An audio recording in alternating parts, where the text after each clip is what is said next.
All right, so you ready to dive into a topic that's been with us like forever? Always a good time for that, right? It's one of those things, you hear it, class warfare. It's like, whoa, intense, right?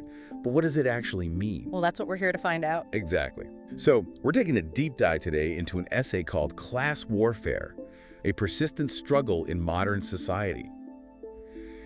Kind of gets to the heart of it, right? Definitely sets the stage. Yeah. And, just to set the scene for everyone, think back to like history class. Kings and queens, lords and all that. Right, the classic hierarchies. Yeah, that's class distinction, like in action. Who has the power, the resources, the fancy hats, and who doesn't. And the thing is, even though societies have changed a lot since then, that basic pattern, it kind of sticks around. Oh, totally. Like Yeah. this essay points out that, industrialization and capitalism, they brought progress, right? Yeah. But they also kind of set up this system where some people could get ahead way faster than others. Yeah, the essay really digs into that. The folks who owned capital, which means like factories, land, stuff that makes money, they often gained wealth much faster than people who worked for wages. So it's almost like, Yeah. even if you're working hard, the system itself can make it tougher to climb that ladder, right? Right. It's like a game where some players start with a huge advantage. Makes you wonder how fair the game really is, huh? And the essay argues that even today, that imbalance, it's still a major player. Absolutely. To put it in perspective, it highlights how in a lot of countries, the top 1%, that's a tiny slice of the population, owns a disproportionately large chunk of the wealth. Whoa, okay, that's a lot to wrap your head around.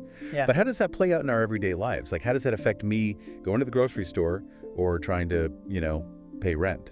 Well, think about it. The essay talks about how wages haven't really kept up with the rising cost of living. Housing, healthcare, education, even basic necessities, they all keep getting more expensive. Right, I feel that. And for a lot of folks, it's this constant struggle just to stay afloat, let alone get ahead. And then you add things like the gig economy and automation. Which the essay brings up too, yeah. Right, they're totally reshaping how we work, but it often creates more insecurity, not less. So, is the answer just like become a billionaire? Yeah. Asking for a friend? Wouldn't that be nice? Seriously. Yeah. But okay, the essay does talk about some solutions, right?